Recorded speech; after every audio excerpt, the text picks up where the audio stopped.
जय माता दी। आप सभी को शारदीय नवरात्रि की हार्दिक शुभकामनाएं। माता रानी आप सभी पर अपना आशीर्वाद बनाए रखें, आप सभी की मनोकामनाएं पूर्ण करें। आज की इस वीडियो में मैं आपको बताऊंगी माँ भगवती के तीसरे स्वरूप की यानी कि माँ चंद्रघंटा की पूजा विधि, माँ के प्रिय रंग, माँ का प्रिय भोग और पूजन के विशेष मंत्रों के बारे में। माँ चंद्रघंटा की कृपा से ऐश्वर्य और समृद्धि के साथ साथ सुखी दाम्पत्य जीवन भी प्राप्त होता है। माँ चंद्रघंटा की पूजा करके व्रत रखने से विवाह संबंधित जितनी भी समस्याएं हैं वो सभी दूर हो जाती हैं। नवरात्रि की तृतीया तिथि को माँ चंद्रघंटा की पूजा की जाती है और इस बार शारदीय नवरात्रि में तृतीया और चतुर्थी तिथि एक ही दिन पड़ रही हैं, जिसकी वजह से इस बार नवरात्रि 8 दिन तक ही रहेंगी और नवरात्रि के तीसरे दिन यानी कि 9 अक्टूबर शनिवार को माँ भगवती के चंद्रघंटा स्वरूप और चौथे स्वरूप माँ कूष्मांडा की पूजा भी एक साथ ही की जाएगी, इसलिए आप इस बात का ध्यान पूजा के दिन जरूर दें। अगर बात माँ के स्वरूप की करें तो माँ ने अपने मस्तक पर घंटे के आकार का अर्धचंद्र धारण किया हुआ है, इसी कारण इन्हें चंद्रघंटा नाम से भी जाना जाता है। माँ चंद्रघंटा शेर की सवारी करती हैं और इनकी 10 भुजाएं हैं। इनके 4 हाथों में कमल का फूल, धनुष, जपमाला और तीर है और 5वां हाथ अभय मुद्रा में रहता है, तो वहीं दूसरे 4 हाथों में त्रिशूल, गदा, कमंडल और तलवार धारण कर अपने 5वें हाथ से माँ चंद्रघंटा सदा अपने भक्तों की रक्षा करने के लिए उन्हें अभय प्रदान करती हैं। माँ चंद्रघंटा का ये रूप बहुत ही कल्याणकारी माना जाता है। माँ के गले में सफेद फूलों की माला सुशोभित रहती है और इनकी मुद्रा युद्ध के लिए हमेशा तत्पर रहने वाली होती है। इनके घंटे की भयानक आवाज से अत्याचारी दानव, दैत्य और राक्षस सदा डरते रहते हैं।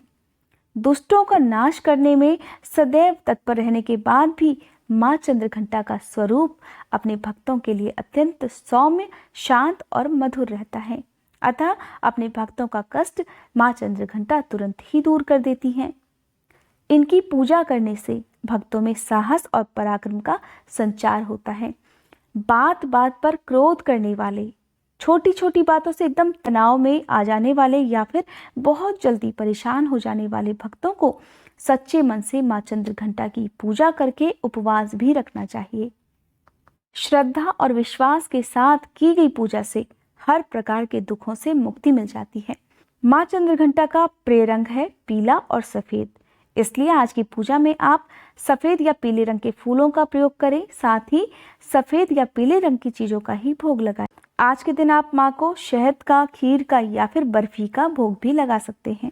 पूजा प्रारंभ करने से पहले अपने मंदिर में और सभी मूर्तियों पर आप गंगाजल छिड़ककर उन्हें पवित्र कर लें और इसके बाद आज के दिन आप माँ को लाल, सफेद या पीले रंग के फूलों से श्रृंगार भी कर सकते हैं।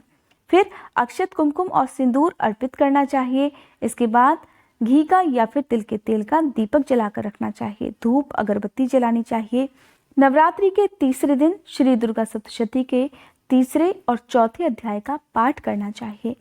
आपको इन सभी की जानकारी भी मेरे चैनल पर मिल जाएगी। पूजा करने के साथ ही आज के दिन आप माँ चंद्रघंटा की व्रत कथा भी पढ़ें या दूसरों को सुनाएं, साथ ही आरती करें और सबसे अंत में क्षमा याचना करें। क्षमा याचना करने के साथ ही आपकी जो भी मनोकामना है उसकी पूर्ति के लिए आप माँ भगवती से और माँ चंद्रघंटा से प्रार्थना जरूर करें। अब मैं आपको बता देती हूँ माँ चंद्रघंटा की पूजा के विशेष मंत्रों के बारे में। माँ चंद्रघंटा की पूजा का मंत्र है ओम देवी चंद्रघंटाए नमः। प्रार्थना। पिंडज प्रवरारूढ़ा चंडकोपास्त्र कैर्युता प्रसादम तनुते मह्यम चंद्रघंटेति विश्रुता। माँ चंद्रघंटा की स्तुति मंत्र। या देवी सर्वभूतेषु माँ चंद्रघंटा रूपेण संस्थिता नमस्तस्यै नमस्तस्यै नमस्तस्यै नमो नमः। ये थी आज की वीडियो। अगर आप सुनना चाहते हैं माँ चंद्रघंटा की कथा और जानना चाहते हैं माँ कूष्मांडा की पूजा किस तरह से करें, कौन सी व्रत कथा सुने और किन विशेष पूजन मंत्रों का जाप आज के दिन आप करें, तो आने वाली वीडियोस का नोटिफिकेशन पाने के लिए आप मेरे चैनल को सब्सक्राइब करके बेल आइकन प्रेस करना मत भूलिएगा। साथ ही कमेंट बॉक्स में मुझे बताइएगा कि ये वीडियो आपको कैसी लगी।